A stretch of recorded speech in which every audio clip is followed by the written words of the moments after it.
And then that will be the end of our series.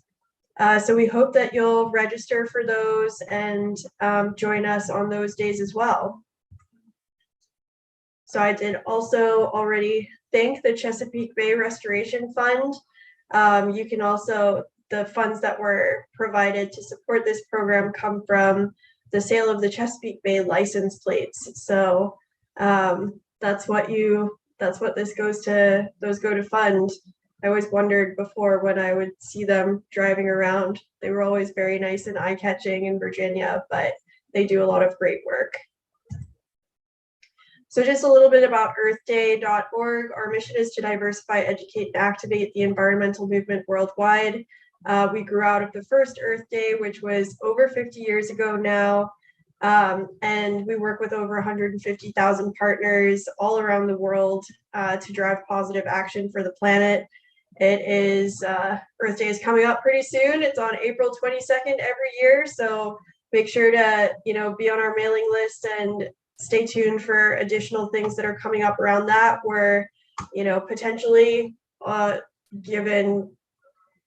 we're potentially going to be having a big event on the National Mall this year if everything cooperates. I hate to jump the gun and say that everything's going to be fine and we'll all be able to gather, but fingers crossed anyway for this year getting a bit more back to normal.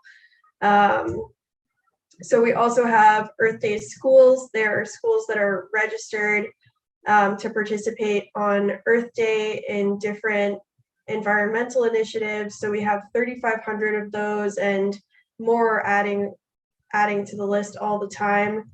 We have a lot of resources available for educators and schools to take advantage of that are available on our website that you can look at. So there are lesson plans, different toolkits, just resources and how you can talk about environmental issues with students in your classroom.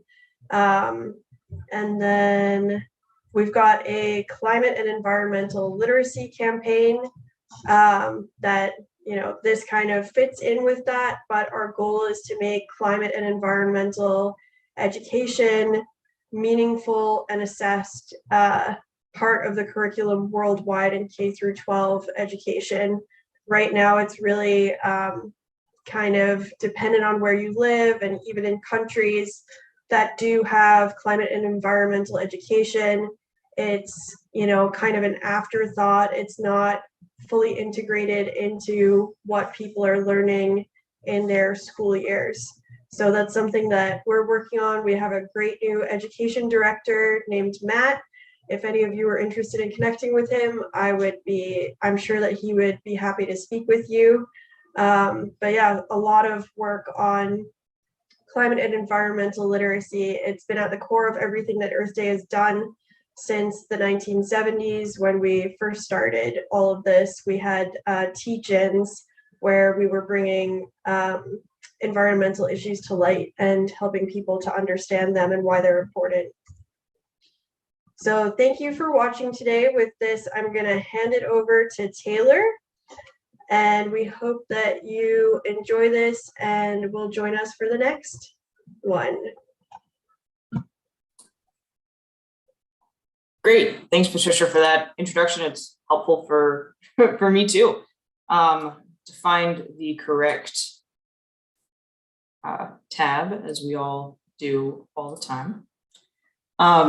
So yeah, thank you so much. My name is Taylor Gels, and I'm going to be presenting on a lesson plan I wrote, 2017, so 5 years ago now, and really excited that it's still making an impact and that we're able to talk about how to get not just marine science into the classroom, but marine social science, which is what my training is in. So the lesson plan that I wrote is called Stakeholders of the Chesapeake, Curse of the Eastern Oyster. I was a big fan of the Pirates of the Caribbean movie when I was a kid, still am. So did a little bit of cribbing from that good series when I was naming this. And I was a dual Master's in Marine Science and Master's in Public Policy at Virginia Institute of Marine Science and the William & Mary Public Policy Program. So the overarching points of my lesson plan. I don't want to go into too much detail because you can read it, but want to leave time for any questions after my segment. But it's a highly adaptable social science-based lesson plan. When I was at VIMS and in grad school, I was the only social scientist there other than economists. And so this lesson plan was something different, and it was a way to hit different SOLs and to address different issues that students care about in terms of the Chesapeake and just natural resource management in general. That I've always thought that, the natural resources themselves are really fascinating, but you also have to care about who manages them, that it's the people who make the decisions and it's the people who are able to make a difference and make an impact. And so this lesson plan is really honing in on that part of it, the importance of the humans and the stakeholders who make these decisions every day for how our natural resources like oysters and others are going to be managed. Hopefully the point of this lesson plan, one of the main points, is to help students think out of the box and connect to natural resources like oysters in a different way. Like I was saying, they might have, tasted an oyster, they might have gone out to an aquaculture farm, they might have seen them harvested from the bay themselves. But through this lesson plan and through playing the role of different stakeholders, they can think about all these different ways that people consider these resources. They can consider them from the aquaculturist point of view, a chef point of view, a general citizen, a scientist. So it's just trying to inspire students to be a little creative. And so it fits well, within this middle school age period, but I really think it could actually go up to a high school and be a longer term project, because both in Virginia and Maryland, there's a lot of oyster legislation that's discussed every single year, and natural resource legislation more generally. So I had always kind of envisioned the idea that maybe this could be a semester-long project for high schoolers to, track legislation as it comes along and as things develop. So I tried to make it a very flexible framework that you have the stakeholder groups and you have students trying to make decisions around how to manage oysters. But from there is a lot of room to be creative. But also if you need a lesson plan to just work off of, and you all work very hard and are tired and it's hard to be creative sometimes, you can just follow the lesson plan and it still works really well and fills a longer class period. It's meant to fill a longer class period or be a longer term project to really help support some of those double periods that you may have. So the overall goal, I think, is what I'm working to, is that this lesson plan helps explore the role that humans play in managing natural resources, and really understanding that there isn't always one right answer when it comes to management with multiple stakeholder groups. I know that when I was a young scientist and growing up in the discipline, that you think that science is always right, that of course the science says this is the way that it should go, and so this is how the resource should be managed.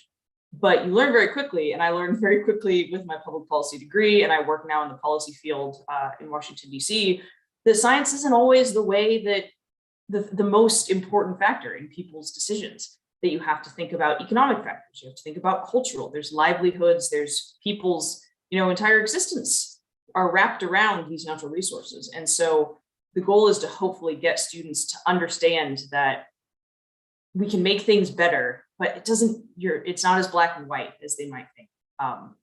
Which I don't know if middle school is too young to learn that lesson, but it's a good way to have them start to think about the different factors that go into all of these natural resources decisions. And so I did this one about oysters, but you can really do this about any natural resource. That if you're watching this from not a mid-Atlantic state or not a coastal state at all, I'm from Arizona originally, you can do this about prairie dogs or any of the, if you want to get non-oceany, there's lots of opportunities. I just wanted to go over the materials that are available in the lesson plan and then leave time for lots of questions. So there's a few different handouts with information on different policy choices. And so what I tried to do, there's a lot of different policy factors to consider, different indicators. And I tried to narrow it down to ones that were more easy to understand. So things like water quality, fishing, recreation, habitat, ecological health, seafood availability, shoreline protection, research, and economics. And so these are the things that each of the stakeholder groups that you see there below, waterman, nonprofit, government, agency, academic, aquaculturist, chef, and citizen, then have to rank So they have to decide what's most important to me from my group. If I'm in the government, do I care a lot about ecological health? Yeah. Do I care about water quality? Yeah, but I have to care about fishing too. If I'm an aquaculturist, I care about habitat and ecological health, but I have that economic piece of it as well. And the one that I thought was actually really interesting when I was creating this was the idea of the citizen. That you don't have to necessarily be in a specialized field in order to care about these resources. You can be someone who just enjoys the water and who fishes recreationally and who likes eating seafood, and that you still have a stake in what the management of this resource should be. So for the teacher side of it, there's a background paper with some information on oyster management that I'm sure since I wrote it, there's some updates, but it gives you a good background into what this topsy-turvy management world is in Virginia, with some infographics to help understand the ecological role of oysters, and then an instructional PowerPoint too, that you can walk through with the students, all these different roles before they then jump into the research and the consultations with each other. So those are the only slides that I prepped. I'm happy to answer any questions if they come in over the live, but really my overall intention with this was to let students be creative and think about their favorite resource, maybe oysters, maybe something else, in a totally different way.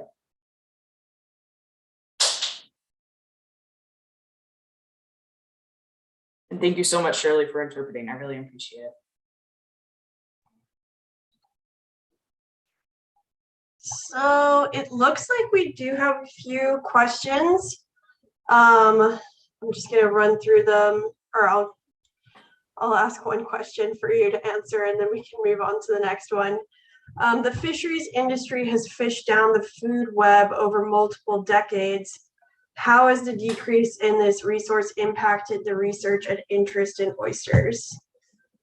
Yeah, that's a really great question. And that's something that, by asking that question, you're actually showing that you're thinking from these different stakeholder points of views, which is exactly what the lesson plan is intending to do. And it all depends on the species. So, oysters are really long-lived, but they are able to spread their seed far and wide. And if there's enough of them close by, oysters grow pretty quick, and you need those reefs in order to have them sustain and to thrive.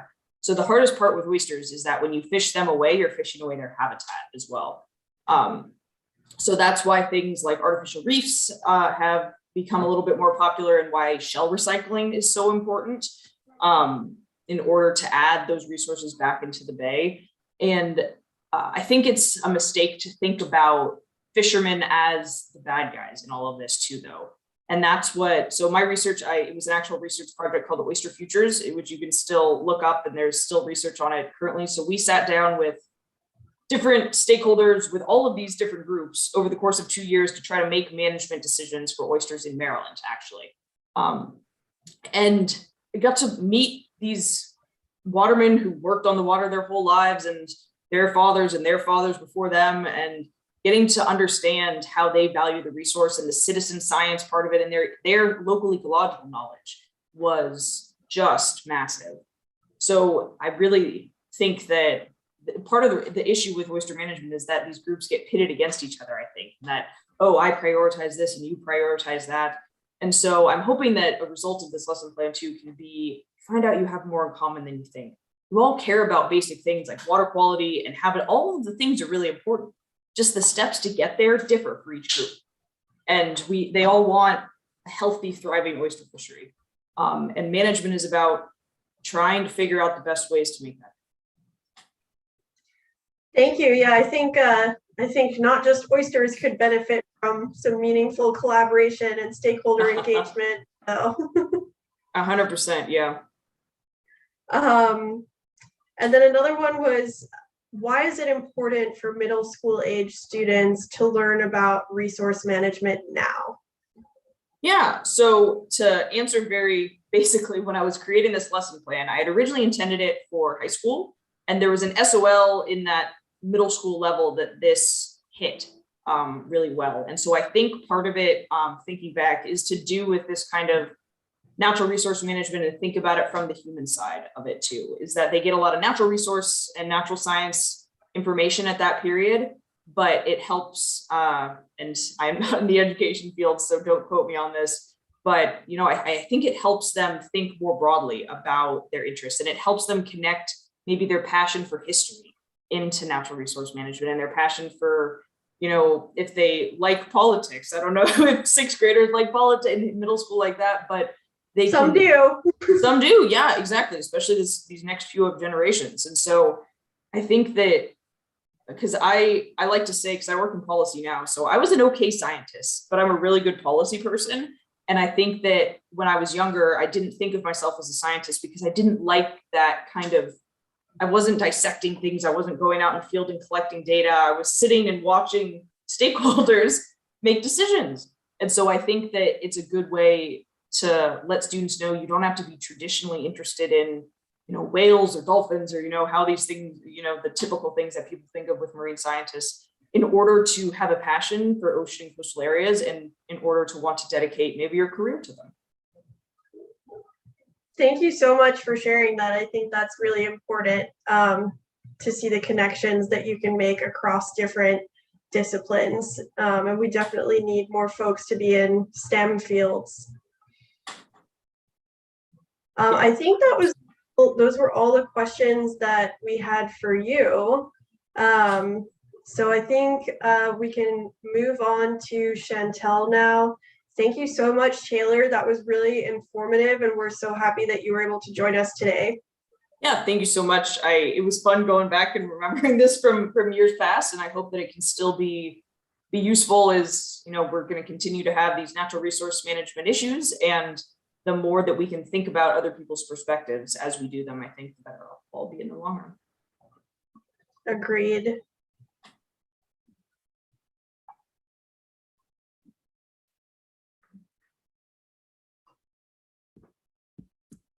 Alrighty, so I'm just going to pull up my presentation. Hard to follow that up after what the great job that Taylor just did. But hello, everyone. My name is Chantel Landry, and I am following a similar project to Taylor's lesson plan. So my lesson plan is actually called Old MacDonald Had an Aquaculture Farm. The highlight for my lesson plan is on aquaculture and why it's so important.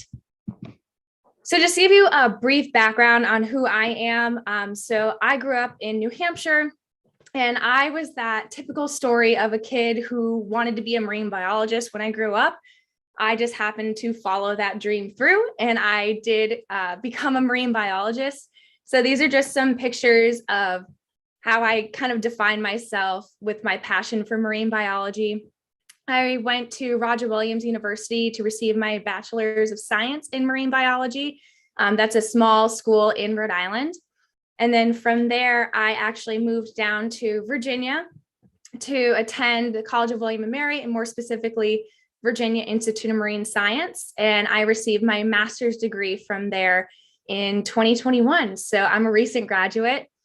And then from now, I'm actually working at the Mariners Museum, so over in Newport News, Virginia, and I'm the environmental science educator. So this is really exciting for me to kind of be able to talk to teachers when I am an educator myself. So my lesson plan is based off of what I studied for my master's project. So as I mentioned, I focused on aquaculture, and my species that I was looking at was Maya arenaria, or the soft-shell clam. So you can see a picture of that in the upper left-hand corner here. And so for my master's project, what I was focusing on was seeing if it was feasible to jumpstart soft-shell clam aquaculture here in Virginia. So part of the lesson plan, and I give this in the background information, soft-shell clams were really abundant within the Chesapeake Bay, really up until the late 60s, early 70s. And this is primarily in the beginning due to over-harvesting of the wild population. But the population really started to dwindle down after 1972 when Tropical Storm Agnes came through the area. So this tropical storm led to an influx of freshwater and sedimentation in the bay. And the increased sedimentation essentially smothered, so killed off majority of the soft-shell clam population. which did lead to the closure of the fishery within at least the Virginia area of the Chesapeake Bay. In addition to this natural event that happened to the softshell clam population, they also deal with intense predator pressure. So the Chesapeake Bay has a whole suite of different predators, which include the cow-nosed ray, the horseshoe crab, different fishes, and then the most voracious one is going to be the blue crab. So in addition to having really low numbers, they're also dealing with this intense predator pressure. And up in Maine, they also have softshell clams, and they also are dealing with intense predator pressure. But what they've done is they've actually implemented the use of netting to try and protect these clams. So they have a really successful softshell clam industry up there, all farmed with aquaculture. And with the implement of this netting, they've been able to protect these clams so that they aren't eaten and they can grow to a harvestable size. So with that, I wanted to test if we could do something like that similarly in Virginia. So these pictures are just some examples of my caging experiments. So I worked on different caging and netting, trying to test out which would work best in order to deter blue crabs, because I focused on the most voracious predator. And so with that, I kind of focused my lesson plan on the aquaculture side. And so my lesson plan is actually designed for 6th grade, but it can be scaled up to 7th or 8th for a little more of an added challenge. And similar to Taylor's lesson plan, I focused on SOL 6.9, so Earth resources, understanding that humans can impact the environment. The key concepts for my lesson plan are going to focus in on natural resources are important to protect and maintain, but also that renewable and non-renewable resources can be managed. So my lesson plan is, in a way, a role-playing lesson plan. So what would happen, I'll walk you through the lesson plan itself, is you would give the background on the softshell clams, and then we'd split the class up into 2 different groups. So the students would be partnered up, either groups of 2 or 3, and they're either going to be an aquaculturist. So these are people who are growing their own softshell clams, so they have an aquaculture farm, or they're going to be watermen. So these are people going out into the water and just trying to collect as many clams as that they can find in the natural environment. Now, this kind of, they're going to walk through a set of scenarios. So there's 7 total scenarios, which we'll go through in a minute. And both groups are going to start with a certain number of softshell clams. So everybody starts with 20 softshell clams. So both watermen and aquaculturists start out at the same. The goal for this lesson plan is really to have the students go through each scenario and figure out, did I gain any softshell clams? Did I lose any softshell clams? Or did an event happen where it didn't really affect me? Because there are different scenarios that might affect the watermen more, where it might not affect the aquaculturists. And so they have a data sheet, which is included in the lesson plan to help them keep track of their yield. So this is the final number of clams that they're going to be able to harvest and then eventually eat or sell later. So at the end of the lesson, what they'll do is they'll work with their partner to create a bar graph that will be comparing their initial yield to their final yield. So as I mentioned, I'll walk us through what that looks like. So starting off with the lesson plan, they'd have their role. They'll walk to their first scenario. And these are actually scenarios from the lesson plan. So this one says, hooray, you have a good growing year / harvest. If you're an aquaculturist, you're going to double your population. So if you started out with 20, you now have 40 clams in your farm.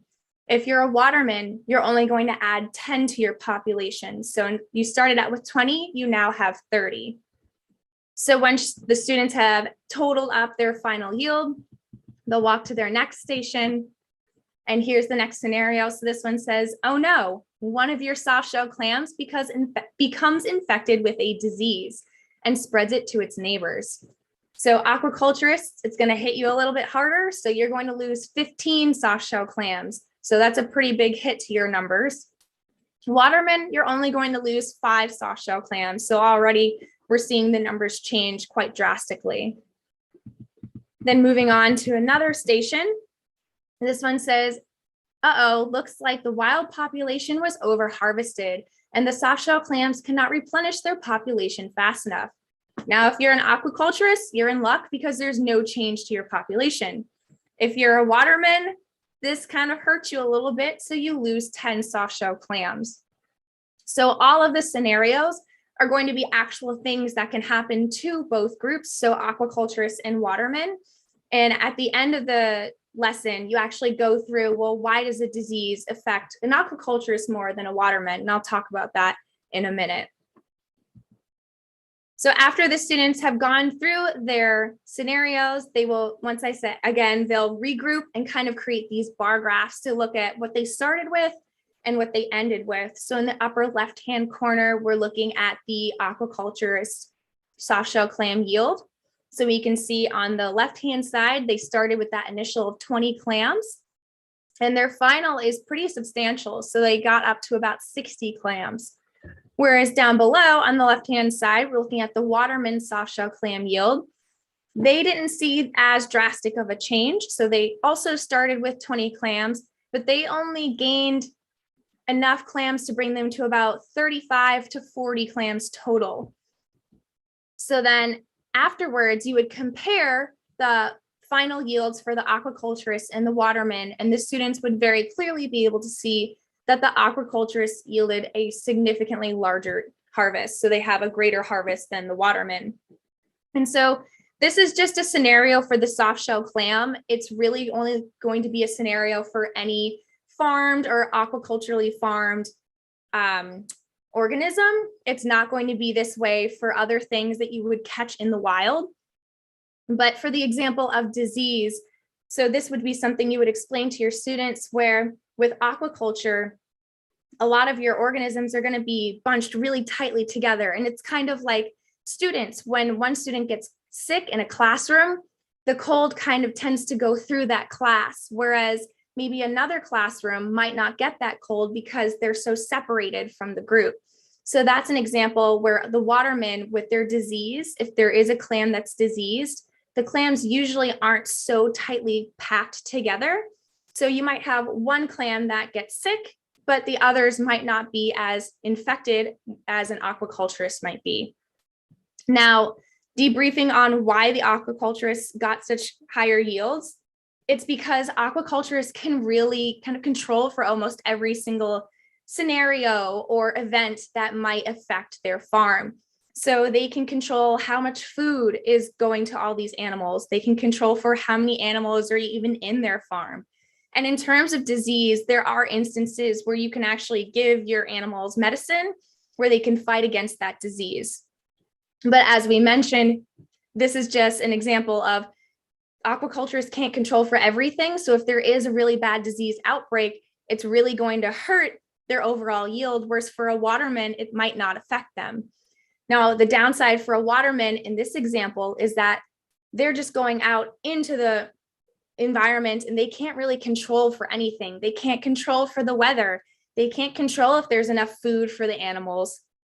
All they can really do is just hope for the best and catch what's out there. And in terms of the softshell clams, that's really not viable because their population, the wild population, is so low that aquaculture is really just the way to go if you wanted to create a profit or make a profit off of these creatures. And so with that, that's actually all I have on my end. I just wanted to give a brief kind of intro on my lesson plan, kind of what to expect. But I want to thank everyone for listening, and I am more than happy to answer any questions that you might have. Thank you so much, Chantel. That was great. It looks like we do have a couple questions that have come in on some of the platforms. So what advances have been made in aquaculture that makes it an important part of sustainable growth around the world? Yeah, so aquaculture we actually get over 50% of our seafood from aquaculture. So it's a huge industry. It happens all over the world. It's not just an example here in the United States and more specifically in Virginia. In terms of sustainability, it really depends on what fishery or what organism you're talking about. So some are going to be more sustainable than others. One of the biggest benefits with aquaculture is that it takes a lot of the pressure off of the wild species. So you don't have as many people going out and trying to catch every single organism that they can just to make a profit or provide food for people. So now you can just farm your own animals and you're only using those animals. So we're not having as big of an impact on the wild populations, which is, they're so important for the natural environment. I mean, you start to overfish one thing and then everything kind of spirals out of control. Mm-hmm. So in terms of sustainability, I think one of the best examples is that it kind of reduces the pressure off of all of the other wild organisms.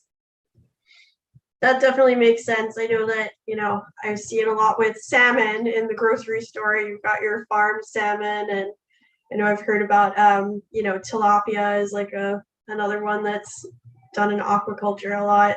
I'd actually never heard of a soft shell clam before today, so I learned something as well. It looks like there's another question. So is there a way we can help to progress the normalizing of sustainable fishery practices in our own lives? So it's pretty tricky. Sustainable fishing is not something that's really standardized across anywhere. So sustainability when it comes to fishing can mean a lot of different things. It could mean how they're caught. It could mean how they're raised. The best way to kind of figure out how, like, where you're getting your seafood and how sustainably whatever it was is really just to talk to whoever you're buying it from. So if you're going to a farmer's market, you can talk to the people who are selling you that product and just ask them, hey, how did you catch this? Where is it coming from? I know a lot of farmers markets, usually they're the people who are actually going out and just doing all the work, and you're getting what they caught that morning. So I would consider that a really sustainable way. They might not tell you all of their methods because it might be kind of secretive to them. They don't really want other people going out and competing with them. But really, it's just to ask. Buying at the grocery store is a little bit harder because there's a whole chain of people that you kind of have to go through. And oftentimes the people that are working at the grocery store might not have all the answers for you. So they might not know where exactly your seafood was caught. It might say on the package, but you can only know so much unless you're talking directly to the individual that really provided you the seafood. So it's tricky, but my best advice would be just to talk to whoever's providing you with your seafood. Mm-hmm. That makes sense. It's always better to get things, locally from the producers anyway. I'm a big fan of CSAs, so yes, like the same thing for seafood, go right to the producer. It's much better. I know that it's difficult if you're kind of landlocked, but I feel like most of the eastern seaboard, even if you get to the edge of Virginia on the western side, is still fairly close, to the coast. So absolutely. Excuse me.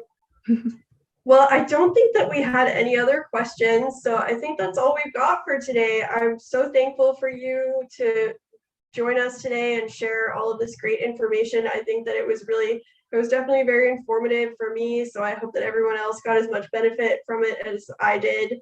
And yeah, we hope to see everybody at the next one that's coming up in another month. And have a great rest of your day, and thanks for joining us.